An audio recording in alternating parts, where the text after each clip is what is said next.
मध्य प्रदेशात कोल्ड्रिफ्ट नावाच्या कफ सिरपमुळे तब्बल 20 लहान मुलांची किडनी निकामी होऊन मृत्यू झाल्याची भयंकर घटना काही दिवसांपूर्वी घडली होती। त्यामुळे राज्यभरात संताप आणि भीतीचं वातावरण सुद्धा पसरलं होतं। त्यानंतर आरोग्य विभागानं लगेचच या औषधाच्या विक्रीवर बंदी घातली, तर औषध बनवणाऱ्या कंपनीवर FIR सुद्धा दाखल केला होता।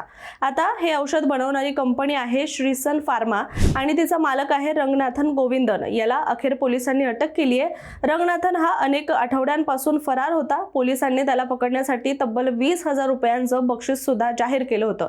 शेवटी चेन्नईतील एका अपार्टमेंटमधून त्याला अटक करण्यात आली आहे, तर एक बालरोग तज्ञ आणि इतर अधिकाऱ्यांवर सुद्धा गुन्हा दाखल करण्यात आलाय। या प्रकरणातील SIT रंगनाथनला भोपाळला आणणार असून आणि कफ सिरपच्या उत्पादनातील गोंधळ, कच्च्या मालाचा पुरवठा, परवाना आणि इतर गुणवत्ता तपासण्यातील चुका याबाबत चौकशी करणार आहे।